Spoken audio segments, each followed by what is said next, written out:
The American Adoption Congress 13th International Conference, April 11th to the 14th, 1991 in Garden Grove, California. This is program number D151, tape 19. We have a lot of competition and some other workshops, and all the subject matter is, good and important to those, and I don't have a problem with that. My name is Gail Beckstead, and I'm going to be moderating this workshop, and the prime interest here is to get you to exchange ideas and thoughts about your group, or you're wanting to be involved in a group. In other words, this is going to be an exchange of ideas.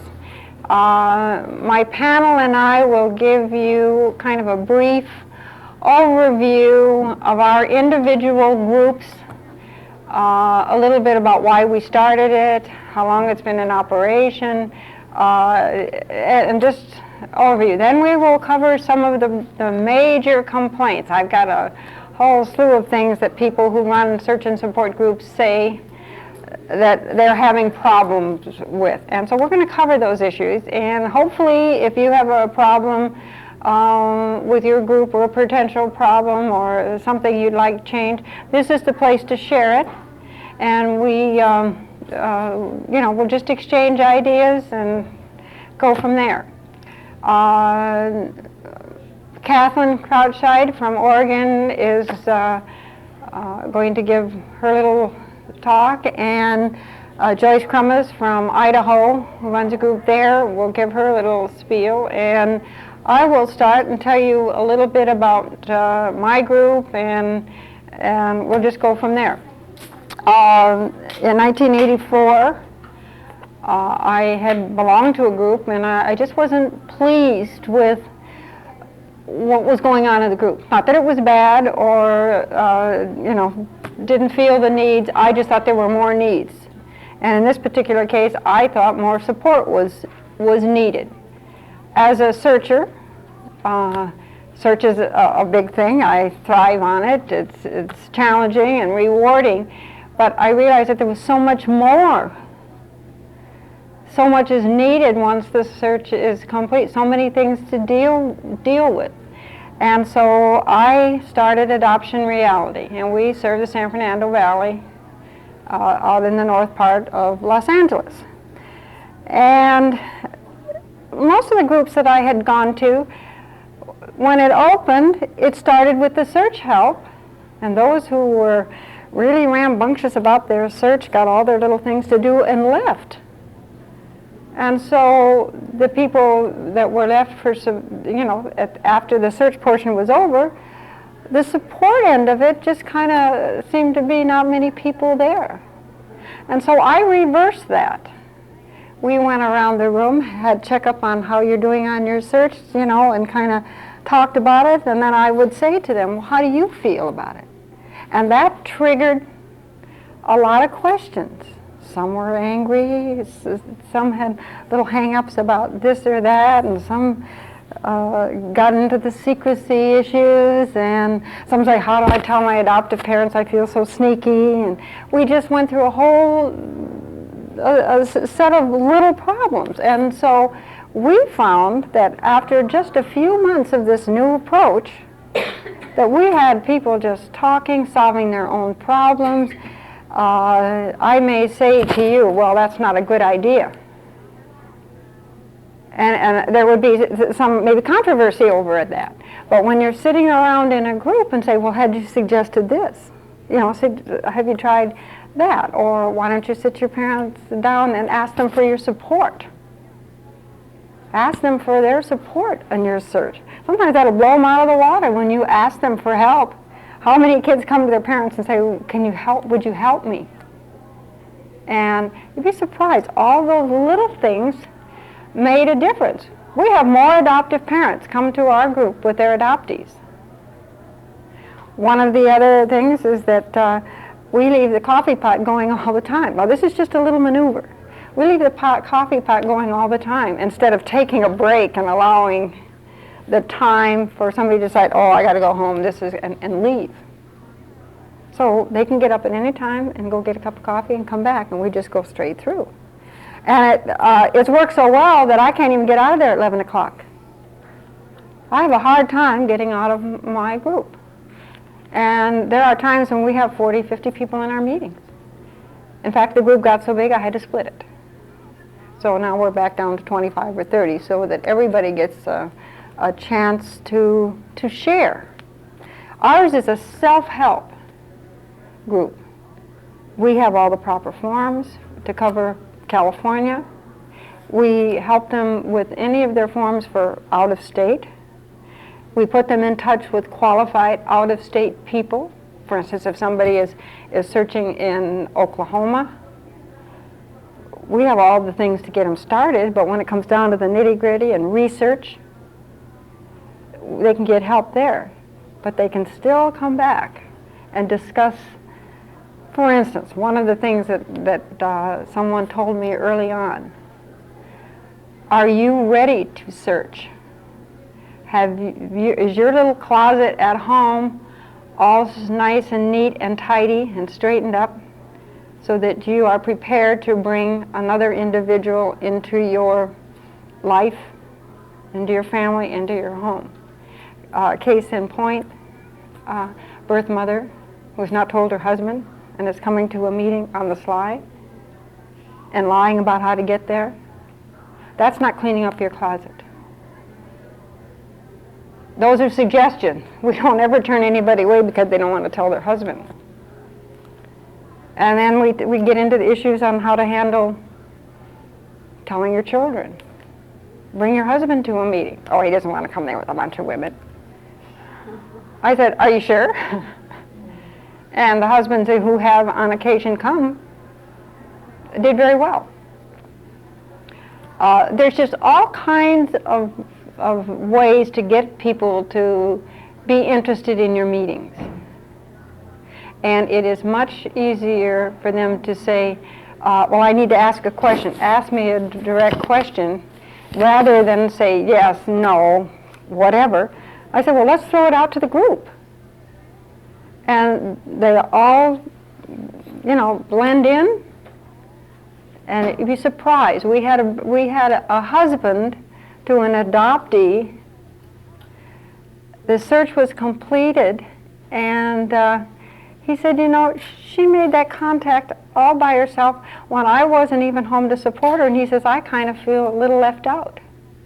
And I'd never thought about that before. And so that came out from a discussion. And one of the things we need to consider is our spouses or people that are part of our mainstream life.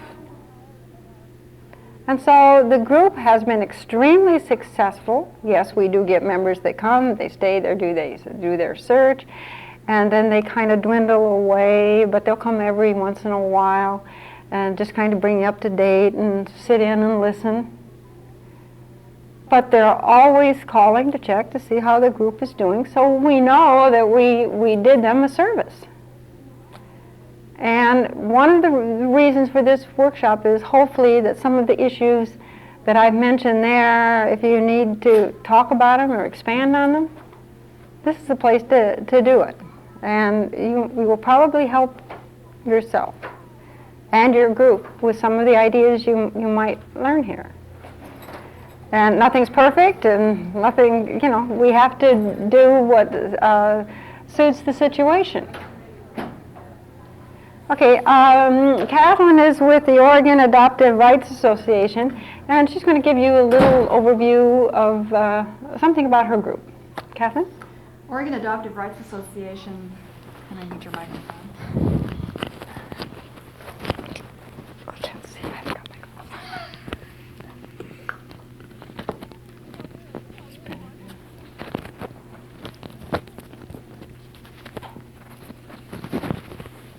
Oregon Adoptive Rights Association, or as we call it, ORA, was incorporated in 1979, although it was in existence before that, but became an official state-recognized nonprofit organization in 1979.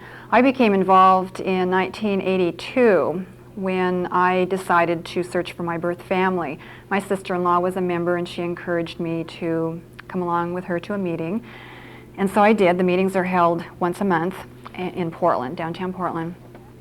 And I was just amazed at that first meeting. There were quite a few people there, probably 30 or 40 people, and I just couldn't believe that here were other people just like me with the same kinds of questions and same kind of background, and they were actively doing something that I just thought about or laid in bed at night thinking about and wondering about, and just they were out there actively doing something.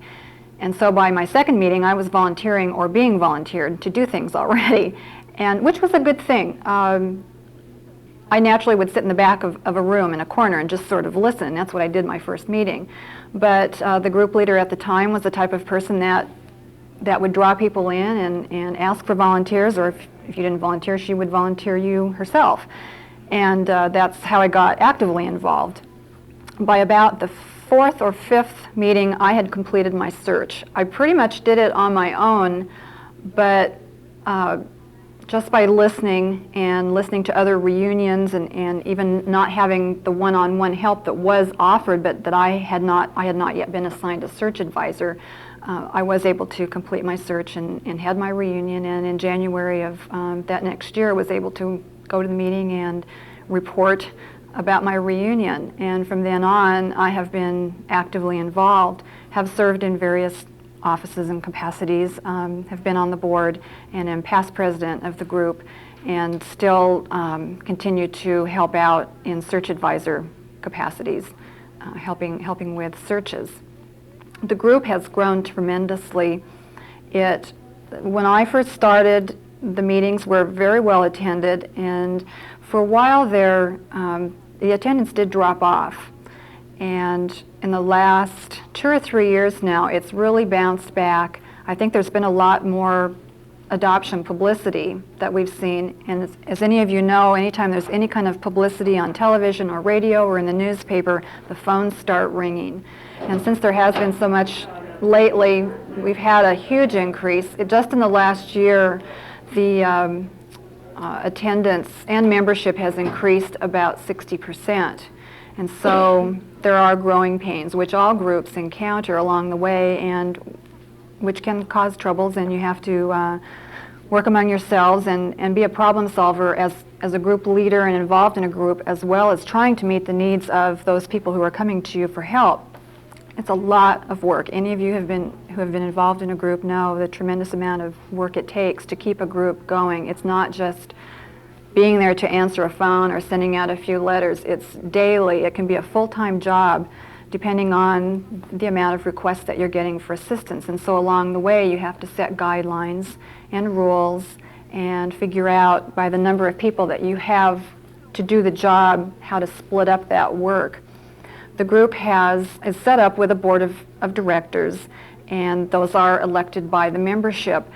Beyond that, the board itself selects the officers, so that after you are elected onto the board, you decide among yourselves who's going to be president, vice president, treasurer, secretary, that type of thing. And that's really worked out pretty well. You try and recognize other people's talents, or a person individually knows that maybe they feel comfortable with one job over another, especially if they're just starting out. And maybe we'll start out with a little easier job, maybe being the person in charge of the library. We have a little traveling library that goes to every meeting, which is not quite as strenuous a job as actually planning the meetings and running them. This is a packet that we have that's given out, mailed out on request, or sent, or given out at meetings. And we have a telephone, although it's usually on an answering machine. And I think that's always the problem, is communication, because you do get a tremendous amount of calls and a lot of mail, and you need to figure out how you're going to handle that. The telephone has always been a problem and probably always will remain a problem. Usually it's handled by one person who has the telephone line in their home. We don't have an office. And that person takes the messages and responds to them in person if possible. Usually, more likely, it will be a response by mail, either sending out a packet or if possible, responding by person and answering a question, and trying to get some one-on-one going by those who are calling, but the numbers are so large that that's not always possible. We have a brochure that we have printed just telling what the group is all about. We always give out a SoundX form to everyone. And Aura also maintains their own registry system. And they have this is a dual purpose membership form and registry for the Aura registry. The Aura registry is free. There's no charge for that. And a person doesn't have to be a member to be on the registry. There are certain privileges that a member has, but you don't have to be a member to take advantage of a lot of the services that they have. All the meetings are open to the public. You send that out when anybody calls. Right, right. If anyone requests information on the group, they're sent a packet. And are your officers all board members? Right.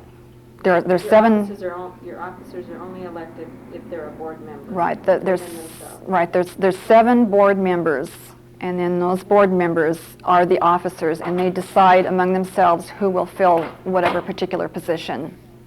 There is president, vice president, librarian, and so forth. Since I've been associated with the group, the fee has remained the same, and it's $35 to be a member, $20 per year renewal fee. The $35 entitles a member to the newsletter that's put out anywhere between 2 and 4 times a year, depending on the person that's doing that, how much time they have to put it together. A member is entitled to attend the 2 workshops that are held each year, and these are day-long search workshops, how to search. We do not give search information at our meetings. The meetings are primarily for support, for information. A lot of the issues that we're seeing here at the conference are issues that are covered at the monthly meetings, the grief issues, the bonding, birth parent issues, that type of thing. When it gets down to searching, then we have the search workshops and we have search advisors. And the search advisors are not technically certified, but they do have to fit certain criteria. They have to have completed their own search, have to have been a member for a certain amount of time, be able to show that they can help one-on-one another person through the search process. And they can be any member of the triad or not a triad member as long as they have search experience. As I said, anyone can attend the meetings. They don't have to be a member to do that. We also have support group meetings separate from the main meeting. There's a birth parent support group that meets once a month, and the birth parents do not have to be members of Aura to attend that. There was, and probably will be pretty soon again, post-adoption meetings for adoptees who have, or I should say post-reunion meetings for adoptees who have completed their search. There's so many issues after reunion that we felt a need to have that covered, and for several years did meet, and then that's been discontinued, but they are thinking of starting that up again. That was really helpful. After you've been through it all and now you're facing all these other things that are coming up with your birth family, to work through those issues, and that's held in a private home. There's also now, because we have such a tremendous request for search help and cannot provide that one-on-one, we don't have enough search advisors to help everyone. For about an hour and a half before every general meeting, we now have a member-only search workshop. Members can come in. The search advisors, some of the search advisors are always there, and they can get help on their individual searches. So there's a lot of An hour before the meeting? an hour or hour and a half. The meetings go from 7 to 9 or whenever they end, and usually about 5:30. There's search advisors are there, and they can help the searchers, the people as they come in. We do request that members only attend the search workshops, either the twice yearly search workshops or the monthly pre-meeting search workshops. We have had a problem in the past with people coming in, and this is the reason why we did discontinue search help at meetings. People coming in, not really related to adoption issues, wanting to find out how to search. Maybe they wanted to be a PI we had a lot of private investigators come in, and they know how to find people, but they didn't know how to get around the adoption part of it. And in the end, they would end up soliciting. And we've had to write several letters to people that have come in and done that to please not come back and solicit our members for business purposes. That's not what the meetings are for. A lot of the information that we have for the searchers is not information that really anyone off the street should maybe know.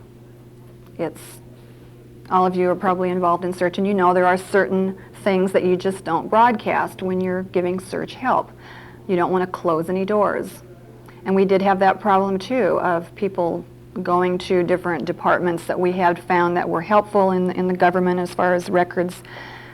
And someone going down there and said, well, I heard at this meeting that you would give us this information, and why won't you give it to me? You gave it to someone else. So we've had to be very careful about how we handle the search part of it. And by eliminating that from the general meeting, it's worked okay. Some people think that when they come to a meeting, that's what they're going to hear, and may be disappointed that they're not going to hear specific search information, but once they hear the reason, it's usually okay. And we feel that anyone thinking about search anyway needs to work through pre-search issues first, and let's get some of that work done. And then if they're really interested in searching, really serious about it, then they'll work within our guidelines as to how we handle those search issues. Our meetings are not structured insofar as at 7 we do this, at 7:30 we do that, 8 we do that. Some meetings I have attended are structured in that way. Ours are pretty loosely run. It's kind of who's ever there, whatever anyone wants to talk about. We do have guest speakers on occasion. We've had some very interesting topics on genetics and health issues, have had adoption agency people come in, some people from Plan. I don't know if you're familiar with that. A lot of interracial adoptions being done, current adoption practices being done. They'll come in and it'll be kind of a give and take. They'll tell us what we're doing, and we'll tell them what we would like them, what we think they should be doing, maybe to make some changes. And that was something that was mentioned this morning, is talking to agencies and working with the people that in your search you're going to have to be dealing with. And ORA has tried over the years to develop good relationships with these people, and we've been pretty successful. If we have a problem, we try and go to the agency and sit down and talk to them. There was one particular agency in Portland that we were having a terrible time with, and I'm sorry to say we still are, but we could not get through the person who was in charge of the non-identifying in the registry, who was not a social worker, was a secretarial position, had her own personal feelings about searching, was very much against it actually, would treat people terribly. We got a lot of complaints. And so we decided maybe we should talk to the director or to someone on the board. We could not get past that woman. We finally had to write to the corporation division, get the home addresses of the board of directors, and write personal letters to their home address. And we did get a reaction by doing that. Was that done recently? This has been probably 4 or 5 years ago. They did respond, and we did have a meeting then with the director of the organization. We expressed our views without being too personal about the person that we were having the problem with. She read between the lines and knew the problem. Unfortunately, it didn't really change things. We still have a problem with that agency. But at least there was a dialogue. They were made aware of the problem. We could talk about it, and we kind of know each other's side now. And it really helps to have that dialogue with the agencies. Well, the other agencies really have been pretty cooperative. They have come in at times as guest speakers, and they're always forewarned that they will probably have a lot of anger directed at them, and they do. And they've all handled it very well and have been willing to come back.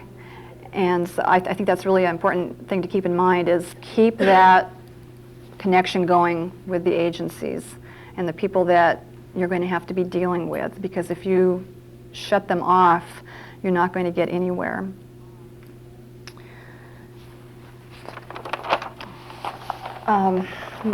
Money is always a big problem.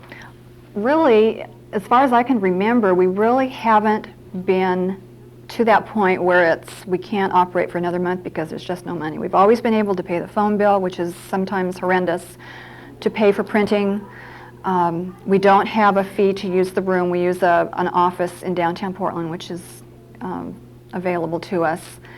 So there haven't been a lot of expenses other than that. There are, of course, postage, and if we're doing some sort of a workshop or a public awareness event, there are costs involved with that. But it's been primarily through the membership fees that we've been able to continue. We've had a savings account that we established 7 or 8 years ago to work toward a computer for our registry. And fortunately, in the last year, with so many more personal computers now, members of the board have been able to use their own computers. We just happen to have board members that have computers, and they've put the registry, or they are putting the registry on their computer, and we probably won't have to take out of that savings account toward the computer, and we can use it for something else. They've been buying a lot of books for resale. That's another way of raising money that's been quite successful. We out and out ask for donations. Sometimes we have raffles. Someone is a florist maybe, and they bring in a gorgeous floral arrangement, and we'll raffle that off at the meeting. Attendance has been between 40 and 60 people per meeting, so we have a packed room. It's not a big room, and we really squeeze in there. But we've been able to build the membership and pay the bills, and it's worked out really well so far. You're always going to have disagreements, personality conflicts. That's just life. I think any group that you have, there are going to be those problems. And sometimes it can seem like that's the only problem that you can focus on at the time. There's something going on. There's always a crisis, it seems, in a group. Somebody said something that was wrong, or something happened in a reunion that went wrong, or a board member is not agreeing and causing some problems, and there's personality conflicts. And you have to be really careful about not letting that get in the way of what the group is all about, and that's helping people search and helping people with their emotions and the whole adoption process. That's probably been, I think, one of the biggest problems at our group are the personality conflicts among board members and between board members and general members. And I think we're at a point now where we're beyond that, and it seems to be going a lot better. But recognize that you will always have that type of problem. If you get someone in there with a real strong personality and another person comes in with another strong personality, you're going to have conflicts. It's not necessarily bad. Sometimes some good things can come out of that, some positive things. But just be aware that that is just another side of having a group. We do a fair amount of publicity to maintain the membership, although it's pretty well built up on its own the last couple of years. We sometimes do have a publicity person who is in charge of contacting the radio stations or the television stations, doing public service announcements. Those have been pretty successful. Most of the newspapers are willing to put in the public service announcements for free, especially the smaller community newspapers will put in an article. We have it's called the Center for Urban Education in Portland, and they put out a pamphlet that lists, and this would, in your own community, this would probably be something that would be available at your library. Puts out a list of every radio station, every TV station, every newspaper in your area.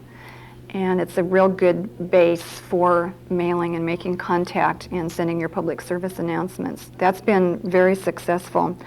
We have a lot of referrals, of course, from other groups, from the Children's Services Division, which is the welfare division in Oregon that handles all the adoptions.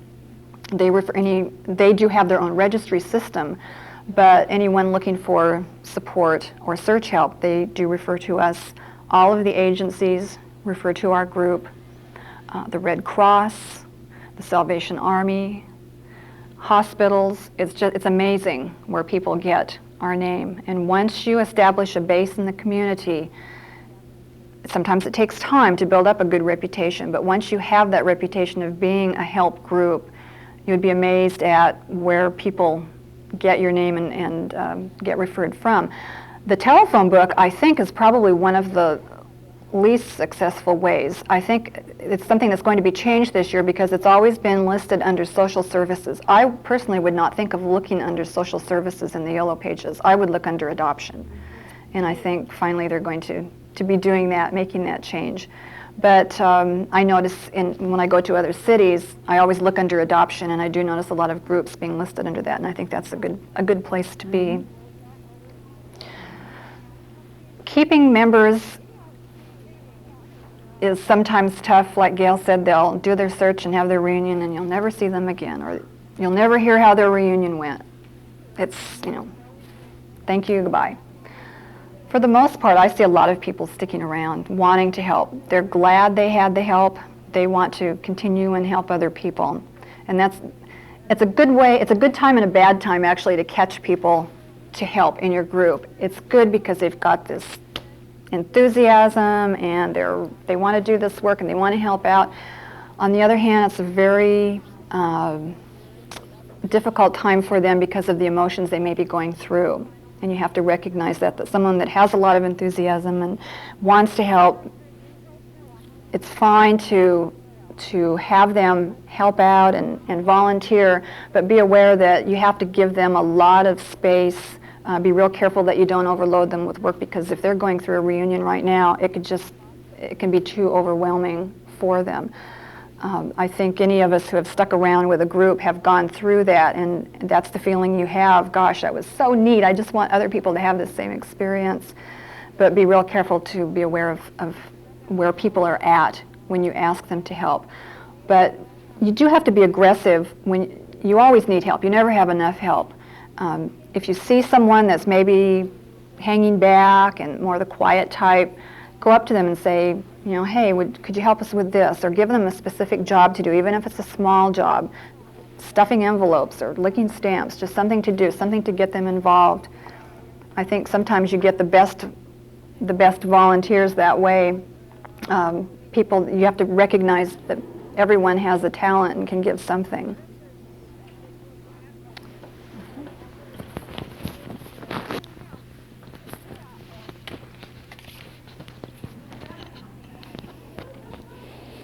Well, I don't have anything so elaborately prepared, but I don't have that much experience either.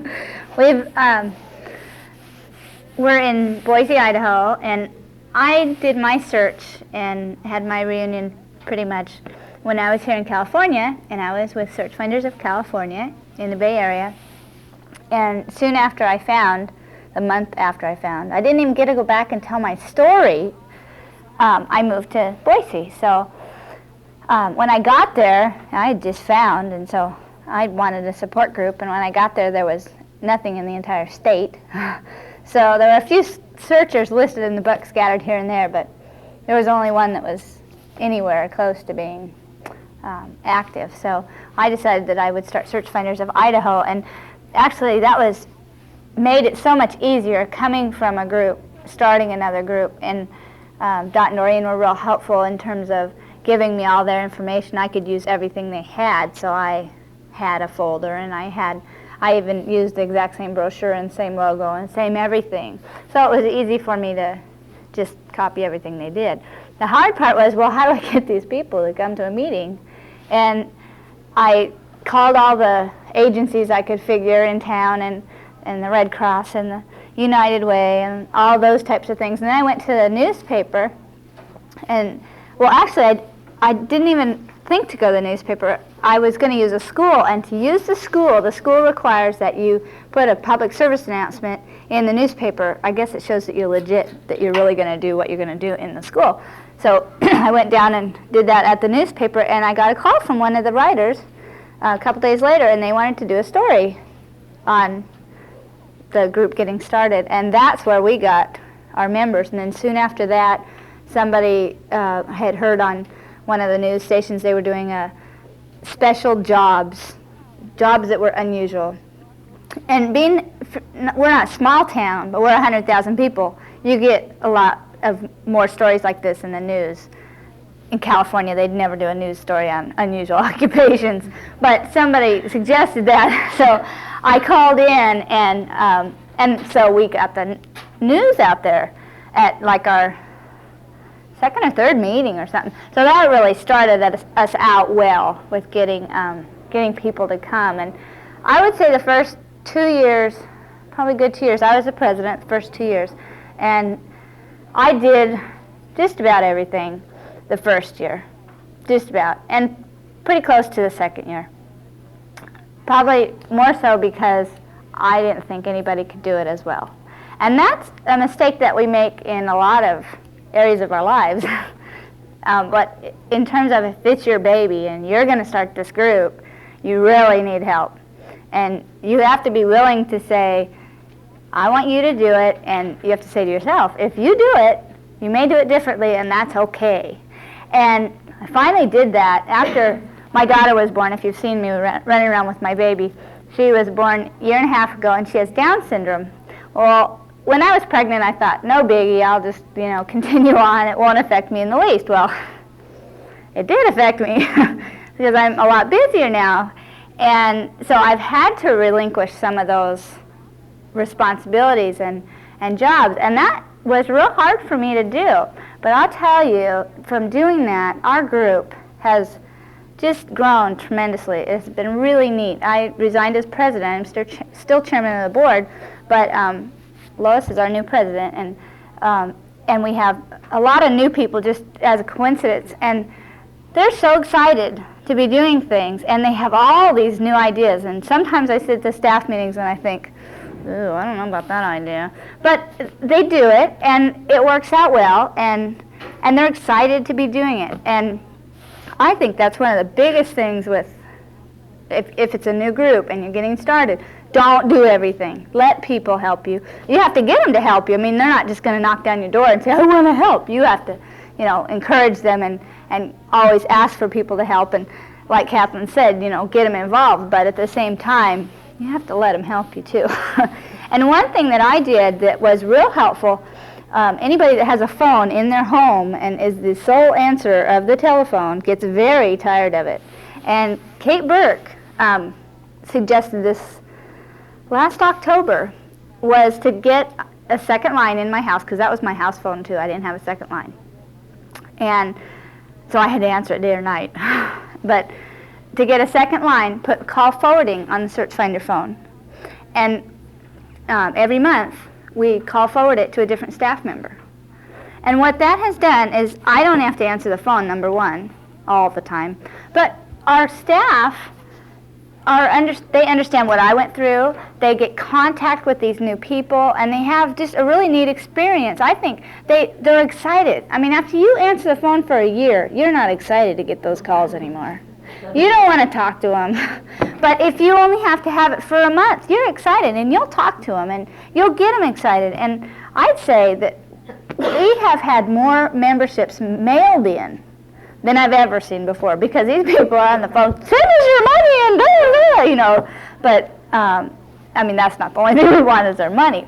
But you know what I mean. I mean, they get them excited, and they come to the meetings. And so that's been just a really, really neat thing. What did you charge?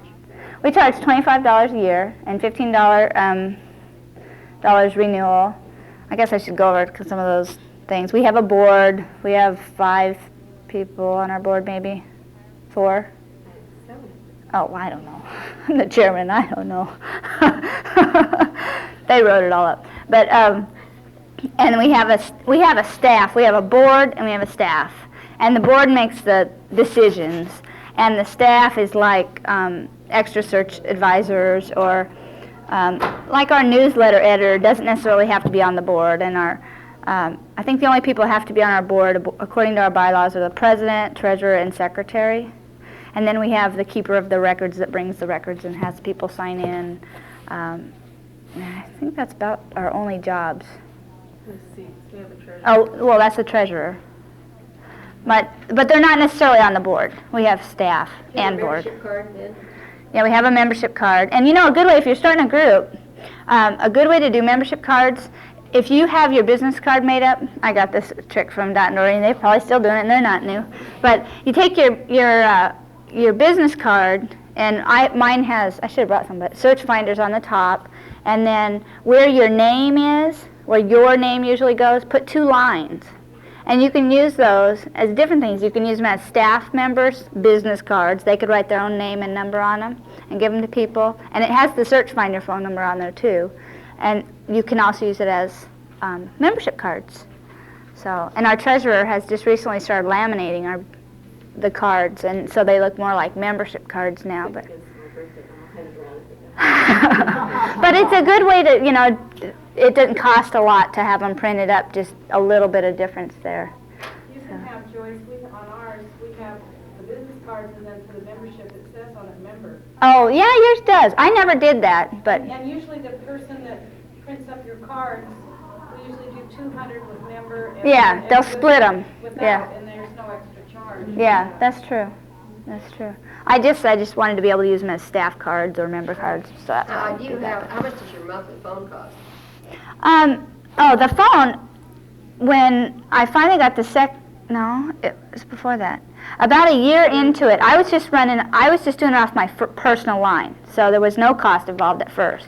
But then we decided we needed it in the phone book. We didn't have it in the phone book for the first year. So, and to do that, you have to have a business line, which costs twice as much. I think our basic phone service is $45, just so that we could have a business line with the name in the phone book, which they missed us completely in the yellow pages the first year, which really made me mad. But we were in the white pages, so it's about $40, and then whatever calls I do, and they always, you really call for, you know, they just get on me something terrible, so I just hate making phone calls on that phone. Anymore, I don't call anybody anyway. But it's maybe, I try to keep it $10. If there's something big going on, you know, then the phone bill would be a little bit bigger. And in the first year or two, I had to put out some of my own money once in a while, because there were some pretty lean months in there. You know, you had to pay a $40 phone bill, and if you have 1 or less members that month, then you don't pay your phone bill. But we don't seem to have that problem anymore now that it's going. We usually have about 30 people at our meetings every month, and we have 2 to 5 new members probably every month, and probably 4 or 5 reunions every month. So it's going pretty good. We have our format is first week, and we've had to play with this a lot. California, they didn't really have, they had all searching basically. You had an information time at the beginning and introduce staff, and then they would have searching. And for people who weren't searching, they'd have a round circle where there was a moderator and they could go and kind of have their own little support time. But it wasn't real emphasized, and most people were there to search, and they had so many people that they couldn't hardly do anything else. But with our group, we wanted to have some separate support time, so we just started it, maybe 6 months ago. It hasn't been that long that we've said, okay, from 7 to 8 we do search, and then from 8 to 9 we do support. And right now we're kind of having problems. We're trying to work that out because it's not enough time for search, and our support coordinator's we have to be done by 9, we have to start by 8, and some people don't like that, and so we're trying to work that out. We're going through growth right now where This is the end of side A. Please turn your tape over and continue on side B. I think it's real important to have that support because that keeps your people coming back. If you don't offer that, then once they're done with their search, there really is no reason for them to come back unless they're active enough to search for someone, to help search. Do you have any limits on the time that an officer serves? I think our positions are for a year, but there's no, we've only been going for 2 years, so. At Aura, there are 3-year positions Okay. on the board. We haven't been going long enough to have anything. No, you can be on the board for for 3 years, and then you can be reelected for 3 more years. After that, then you have to take a 1-year break, and then you can run again if you want. I have just one more thing, and then I'll be quiet. I brought this. I made this. This was really neat to do. I hadn't had to do it, but I made a little thing of all of our news articles that we've done. Well, yeah, she forgot to give me the rest of them. Somehow.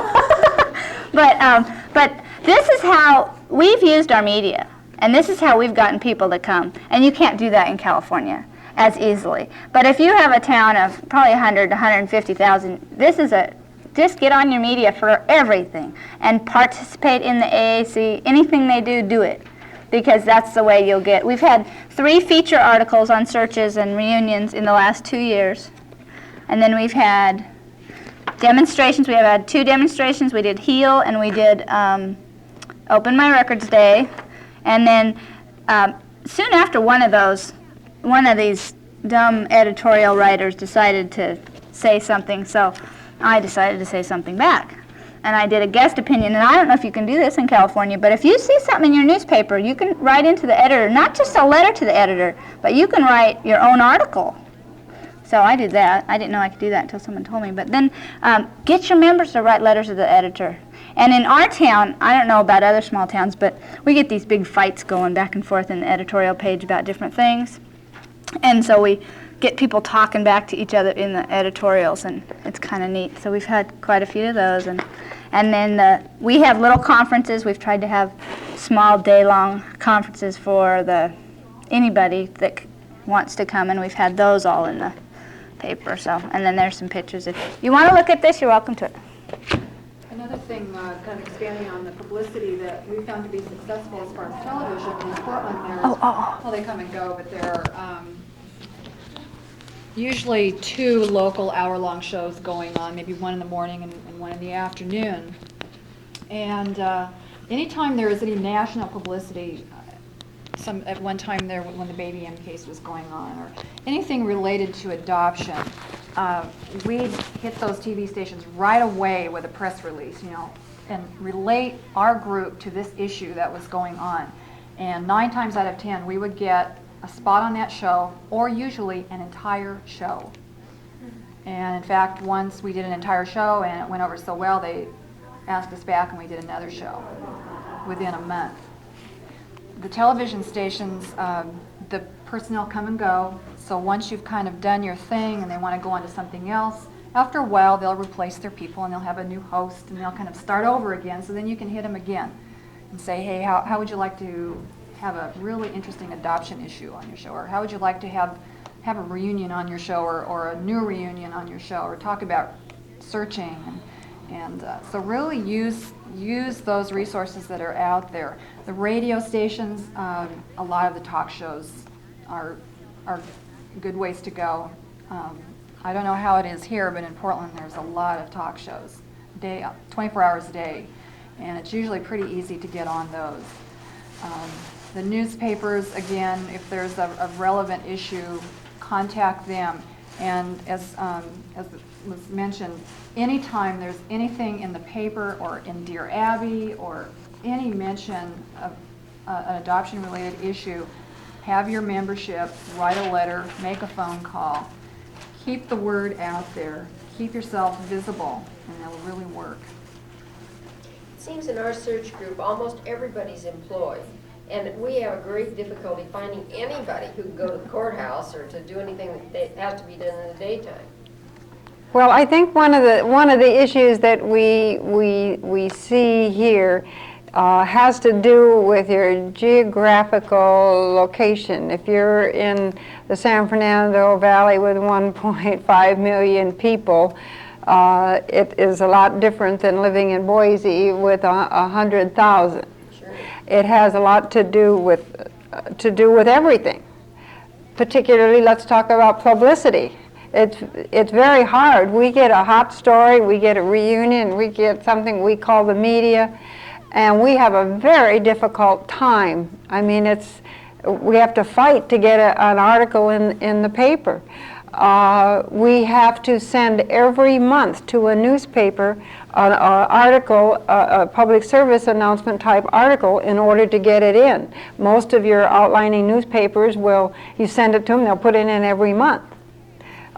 So it depends on your geographical location, and yes, we do have a lot of people who work, and we have a lot of people who don't want to, who want to come to the meeting, who want to do their search. Now, you see a very well-organized, established group such as CAFN with a board and the whole works.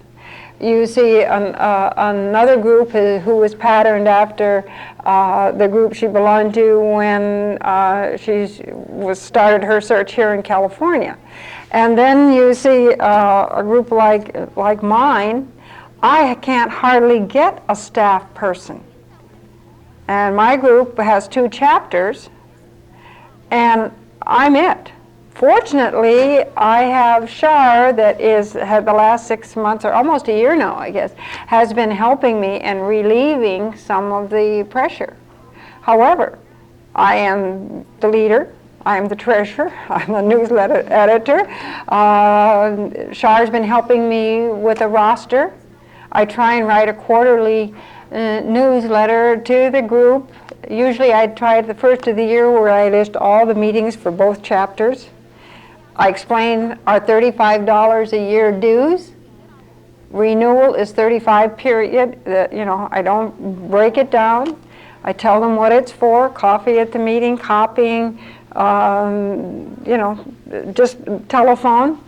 We've made an arrangement with the group where every 6 months the group pays my local phone bill. My people can call me anytime, or now can call Shar for search help, providing they attend a meeting. But we get people at the meeting because if you want search help, you need to attend meetings. If you join and we don't see you for 2 or 3 months, and you call and you say, well, I got this letter, what should I be doing? I said, well, how about attending the meeting? In fact, you drew up an agreement also. Pardon? You had an agreement that you... Yeah, that was the way it's set up. You attend meetings, you get search help. But if you don't attend a meeting, don't call me in between meetings and want search help. And of course there are circumstances, illness, or, we understand that, or there are things. But there are people who say, well, I didn't get anything in the mail this month, so I didn't see any reason to come. And so we have little problems like that. And I'm trying to give you some of the problems that we've encountered and tried to work out and see if we can't talk among ourselves on how to handle some of these problems. Media. We found that the cable companies have a bulletin board station. And so we put an advertisement on that, and it's free, and they don't bug me every month. Are you still in business? They tell us we'll check with you once a year by a letter and see if you still need this to go on. That's wonderful. It works out beautifully. And a lot of people at night want to hear music, and they turn on that station. They can sit there and watch the newspaper, but it goes through all the advertisements. And Adoption Reality is sitting on there. It has my phone number. Yeah. I think one of the things that Marge, and this is in different areas too, where do you find somebody that can go down to the courthouse during the day? Well, where can you get a staff person too? You need people to do different things, not just be available during the day. And I think the key to that is increase your membership. If you increase your membership, you're going to find somebody that can help. Is yours a self-help group? Yeah. Well, I can see from listening to you, though, that our main problem is that we can't get the president to relinquish her job.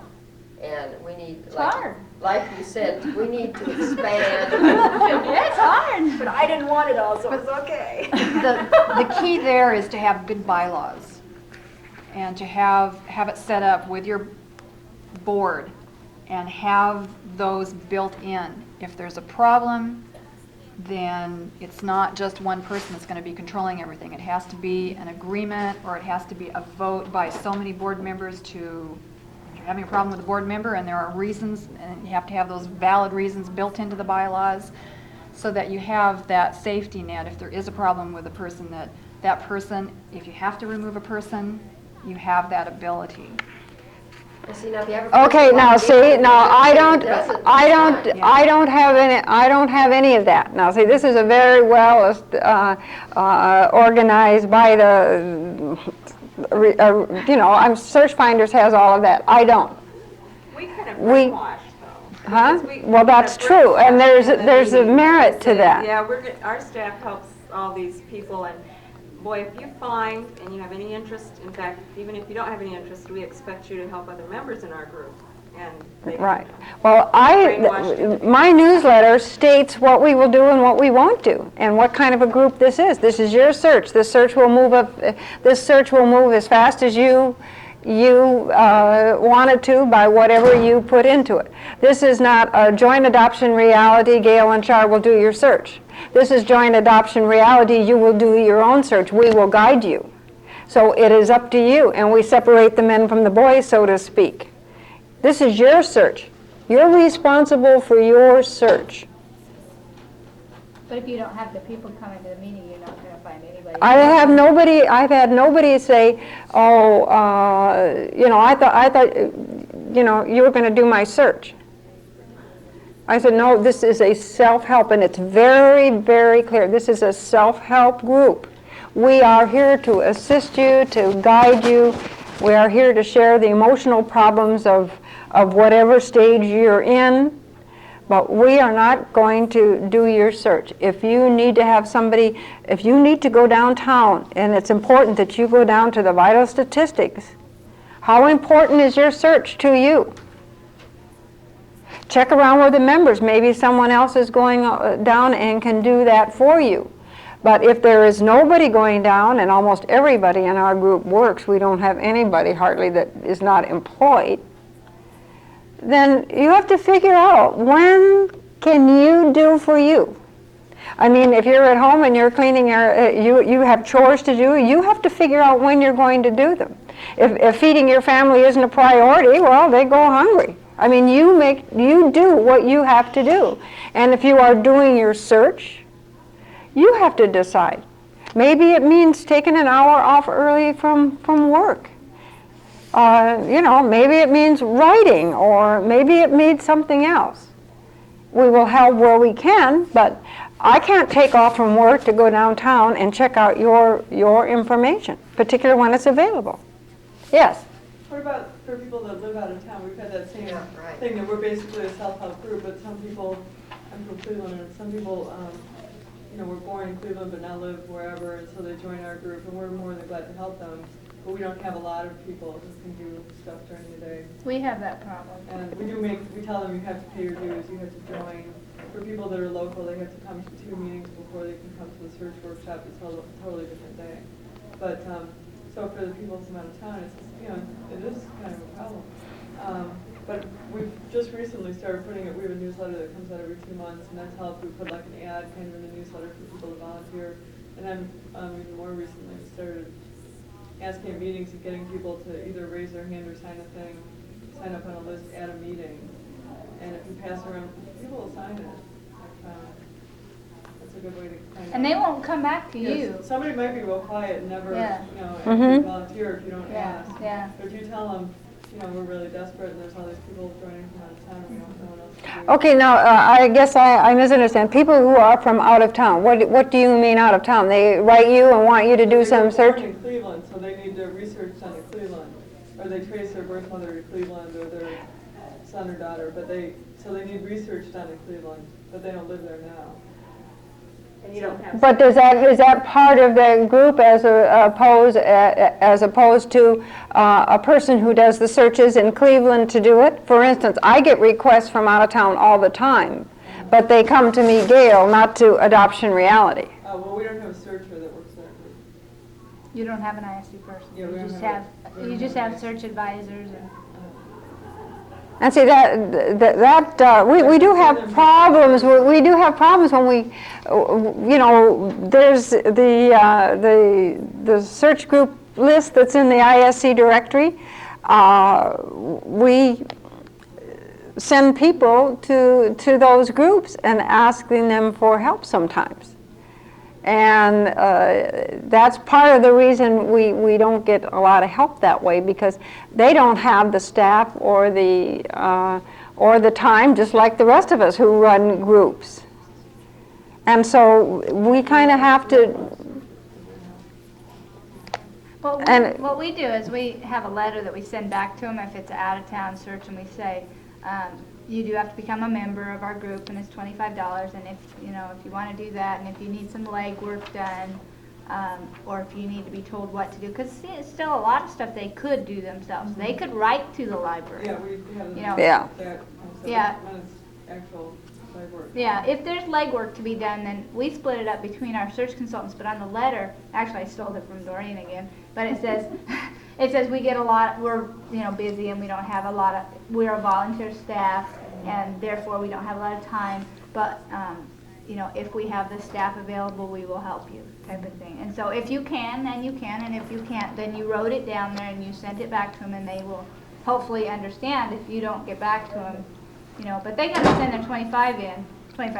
You'll find a lot of people, I don't know if you request membership fees from these people or not, but once you tell them that, then they don't ask anymore anyway. Right, yeah. I've been That telling weeds them people out right there. I've been telling people on the phone, it might be nice for you to get the newsletter, because we do have a consistent, regular newsletter. And so they'll at least get something for their membership, and we'll get around to helping them eventually, but Yeah. it's gonna take us a while. Yeah, well, that's why we write on there that we're volunteers, and that, we may, it may take us a while, and please be patient. Well, who does your search work then for you? Who handles these? Well, the members do their own searches. Okay, so you do not basically have a search person that can help outside people coming in. There's searchers in the area, but they charge a lot of money, and so, they don't help people in the group. We could send somebody outside of the group to a paid searcher if that's what they need, and we do that.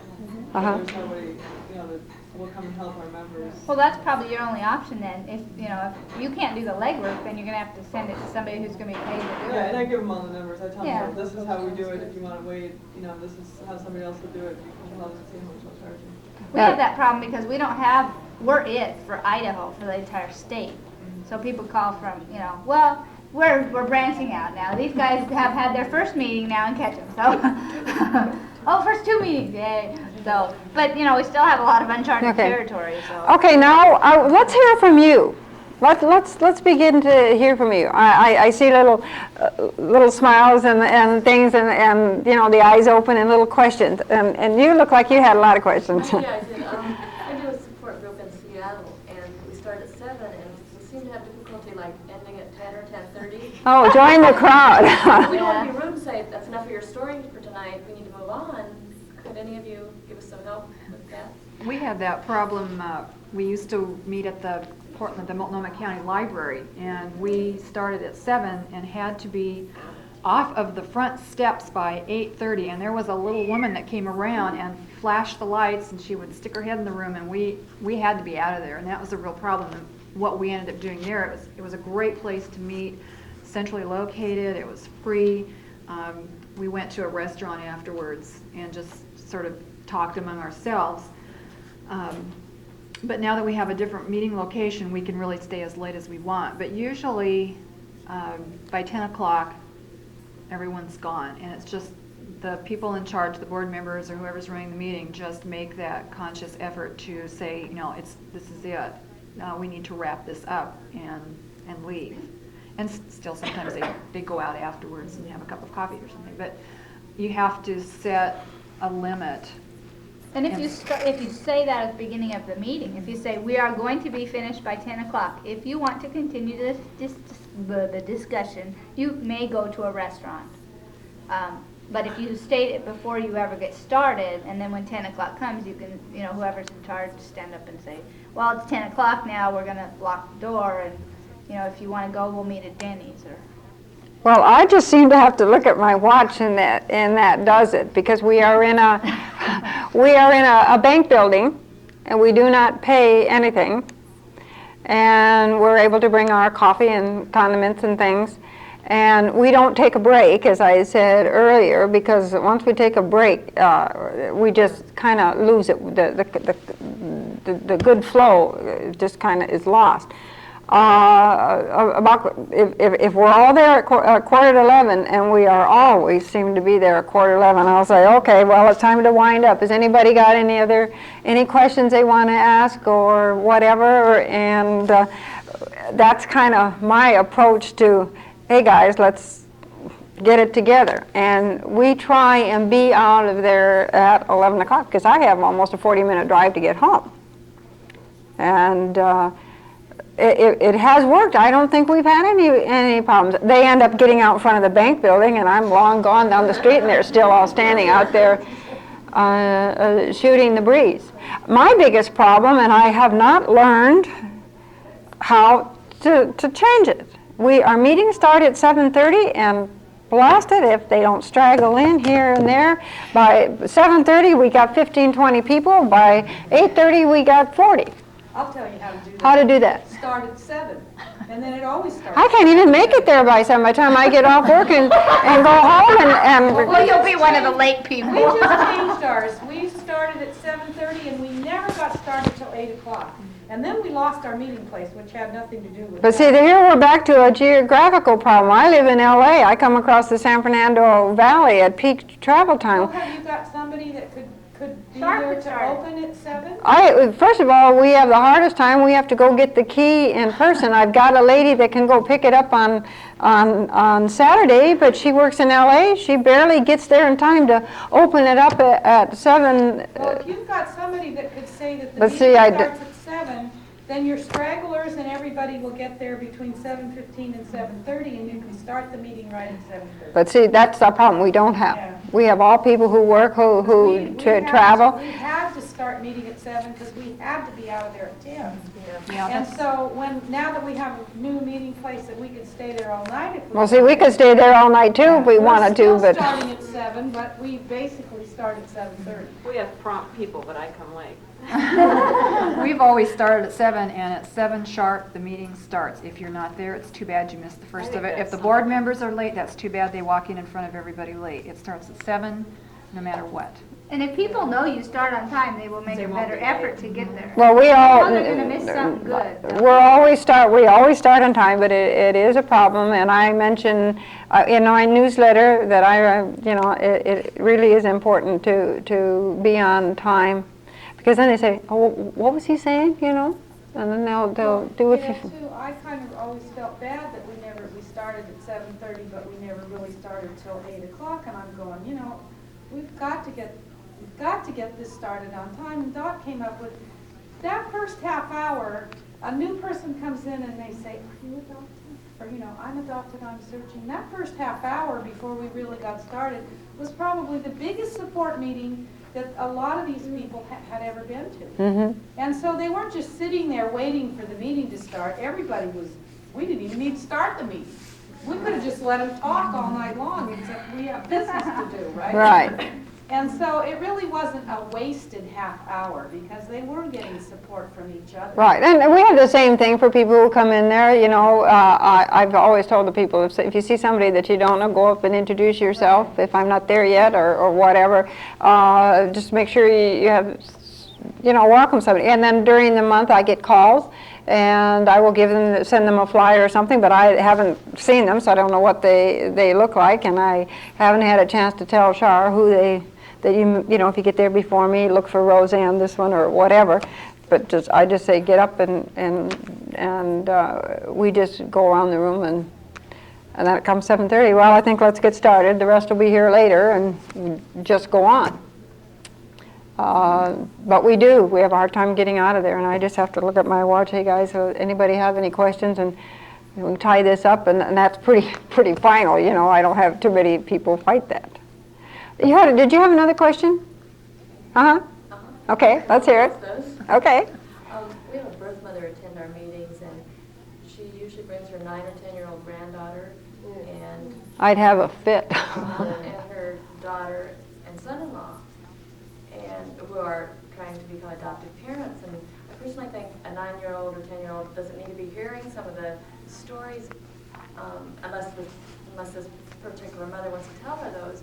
And I think it could inhibit some of the other members from talking openly, and we'd just like some feedback from people here. Well, the one incident that we had, I just had, and we have one that we had last meeting, and I'm going to have to take care of that when I get home. Her babysitter backed out on her, and she brought her 4-year-old, darling little guy, and he really wasn't bad, but he was clinking around with crayons. He was 2? He was 2. Oh, he was huge. Anyway, he was clinking around with his crayons, and you know. Underneath the chair. Oh, he got stuck once. Started screaming, couldn't get out. And it disrupted the meeting. It disrupted the train of thought. And so I'm going to have to be very nice about her and say that I know it was unfortunate that you missed a babysitter, but we need to ask you not to bring your child to the meeting. It just is too disruptive for the rest of the members. And it's uncomfortable for them. I mean, they're there to talk on adult issues, sensitive issues of which things of which they have real problems with, and that's something they don't need. I think if you word it in terms of the people are uncomfortable, they don't want to, Blame it on some member. Yeah, instead of saying, well, I don't think your child should hear this, say that members are uncomfortable talking around this youngster. Somebody mentioned that they felt uncomfortable talking with the 10-year-old in the room. Yeah. Is there something we can do? At our adoptee support post-reunion meetings and at the birth parent meetings, that's one rule we have, is that, for instance, at the adoptee meeting, it's only adoptees, no spouses, no friends, only the adoptee. In fact, one time when it was at my home, a gal brought her husband, and the other adoptees were uncomfortable. I mean, we talk about things that we really don't want other people to hear. Other people in the triad, nobody. When's your meeting? They get really interesting. And so he was really open to that. And so luckily my husband was there, and they went upstairs and visited during the meeting. But it's something that we really tried to stick to, because there were things that it would be inhibiting to talk about if there was maybe someone from another part of the triad or just a friend of another adoptee that was along. And the same thing with the birth parents. They can bring their spouse or a significant other, but please don't bring children or just someone that's not just sort of along for the ride, because there's really deep issues that you're talking about. One of the things that I do at our group is I encourage my adoptees and my birth parents to bring a support system. Bring your husband. Oh, my husband doesn't want to go, but my sister, we're really close, and she's the only, she was with me when I had to go through this pregnancy and relinquishing my child, and I said, bring her. Bring your support system. We have one adoptee that brings her husband with her. It's great to see the husband come and be concerned. And active, and he, gosh, he carries a coffee pot out for me, and we've had, Put them on staff. right, and it's important. We have quite a few adoptive parents that have come with their adoptees, and it's interesting how many have said, I'm glad I am the type that is supportive of my child, because I really realize with what goes on in this meeting that they have a right to ask for the support. And God, it makes you feel so good. I think, oh, why didn't my adoptive mother do that? I would be just delighted. And then there are those who have trouble. We have a gal that brings her birth mother every so often. And it's a delight to see it from the other end. A lot of times our birth mothers find, and we never get to meet their children. But we do encourage the support. We run such a loose group. We don't have any rules, very few rules. Like, this is support time and this is search time. We're having a real problem in our group, like separating the people that are new and excited about their searches. Well, we only have 15 minutes to work on your search, and I have 3 people, so what do you want to do? And then we got to go into support for an hour. Okay, but now see, when we go through the support thing, First of all, we introduce, when the meeting opens, we introduce everybody. We've got new faces there. I will say, we're going to go around the table, around the room, and would you introduce yourself? And because we have some new people with us. And so our people go around, my name is, It's all and incorporated. yeah, and it's I am an adoptee, and we'll say, where were you born? Oh, California. And then everybody says, aha, oh, you're in the right place. And then we move right on. And already they're waiting to see what's going to happen. And then we check and see how the searches have gone. And just briefly, now, one of the problems that somebody mentioned out in the hall earlier, how do you shut somebody up? Yeah, how do you keep search? Yeah, we've got a big search, they could talk for an hour. Okay, one of the things I said, just briefly, give your name and, where are you in your search? Because we can talk about this later. And we've got a couple that are really gabby, and I've gotten her to say, well, I've got Mary in Hawaii, she's checking out this and that, and I haven't heard, and I'm still waiting, and I just say, okay, next, and she really, and I do it with everybody so that she doesn't feel like I'm picking on her. I never try to make anybody feel uncomfortable, but we can't be bothered. One of my other big problems is a couple of them will get talking among themselves. And one time, I was so embarrassed when I thought, oh Lord. And I said to one girl, I says, your turn will be next. And she looked at me, and I said, you'll have your time to talk.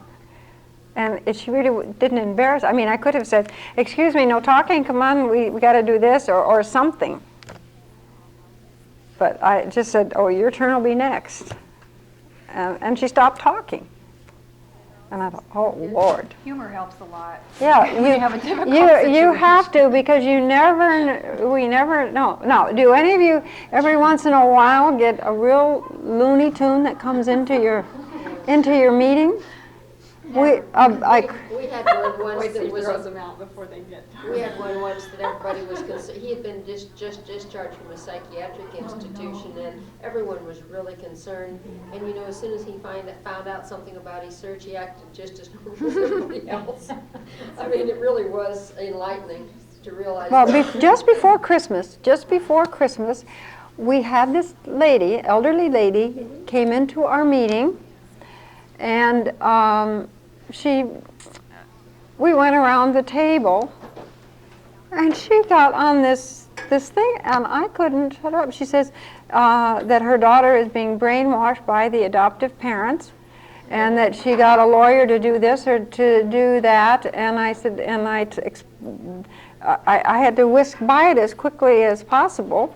And then when it came down to search, I couldn't bounce over her, and she went back to the same thing. And so all the group got together. Well, have you checked with the agency to get background information?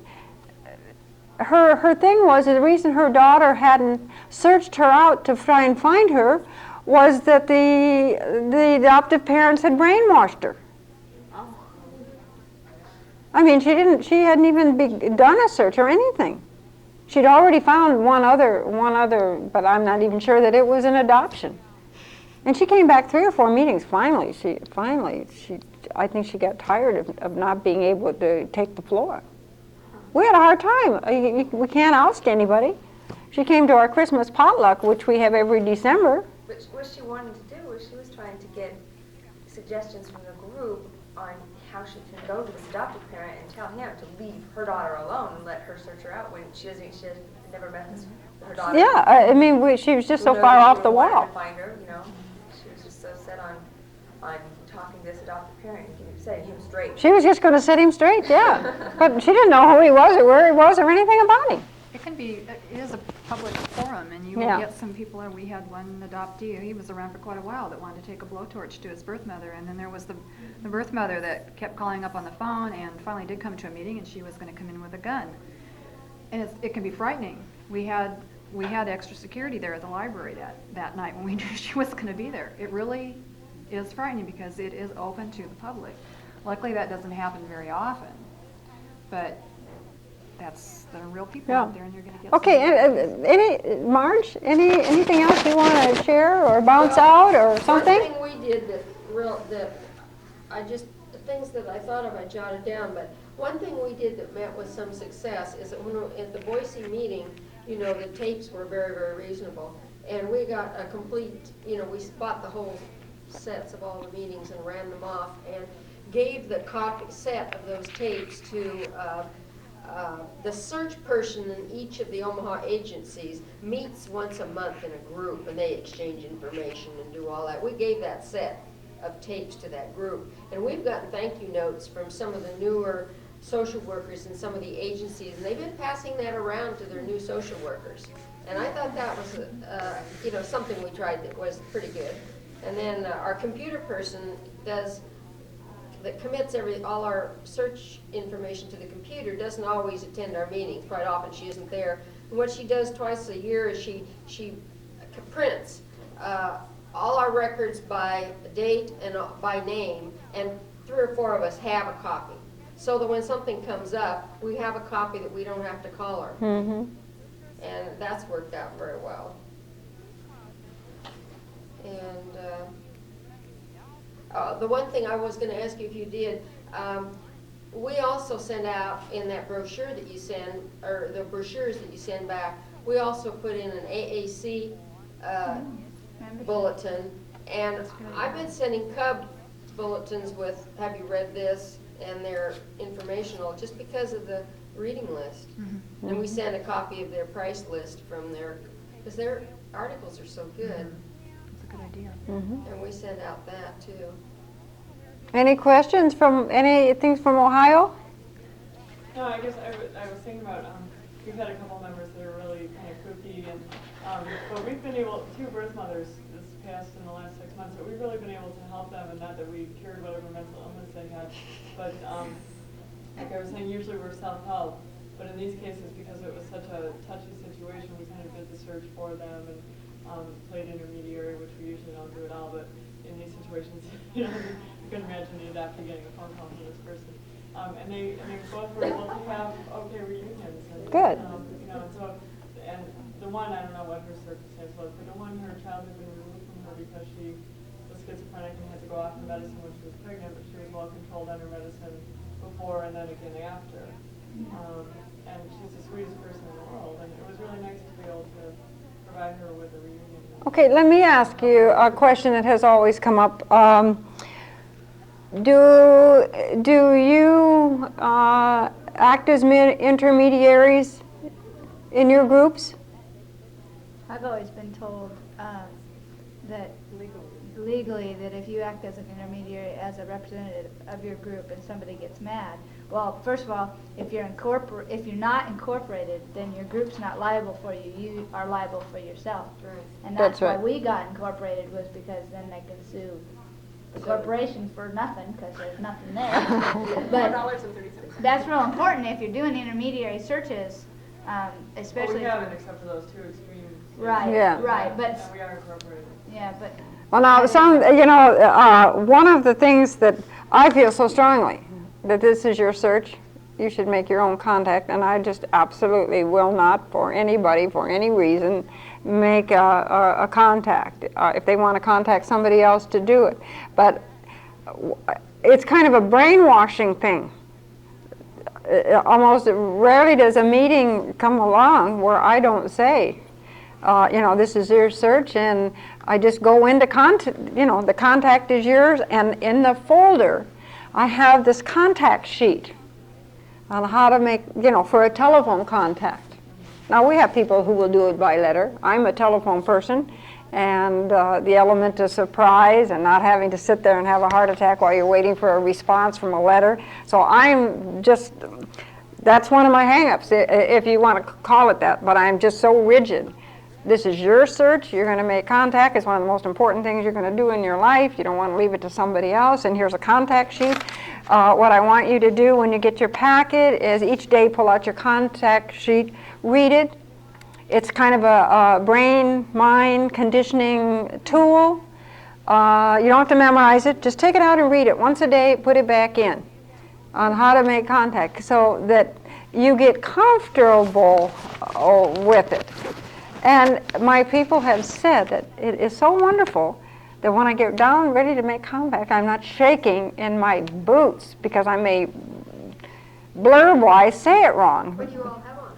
Do you have one? Yeah, did everyone bring their packet that, like they give new members? I mean, it'd be fun to see everybody's packet. I did not this time. I was just out of them, and with being registrar for this conference, I was kind of a Looney Tune the last couple of weeks. Basically, it's a telephone contact, and it says what you're going to say. And bottom line is you're calling your birth mother. Hi, is this Mary? And she said, well, yes, it is. She said, are you free to talk? And she said, well, who is this? And she said, oh, well, my name is Gail, and I'd like to talk to you for a few minutes. And she said, well, yeah, that's fine. I can talk. And then I say, I'm having trouble with my phone. Do you suppose you could take down my phone number?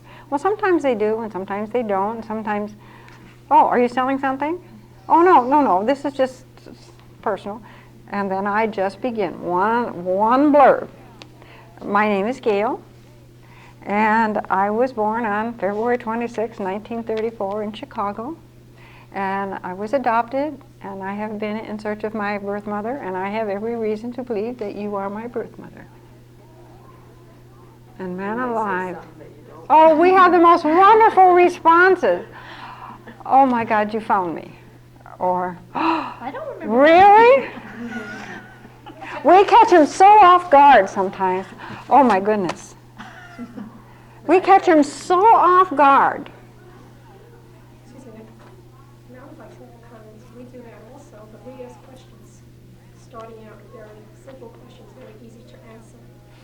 If there's any doubt, if there is any doubt, I mean, when you have a name like Giovanni Rigotti, and you were born and raised in Republic, Michigan, which is a little podunk town up in the Upper Peninsula, Michigan, and you've got it all together.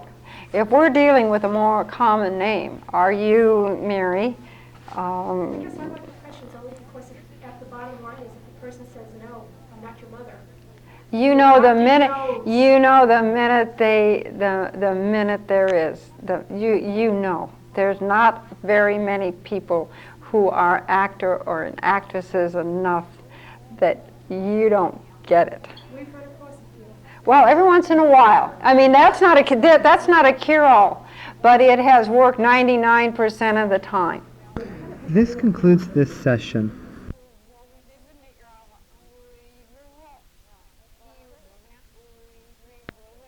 Yeah, that's great.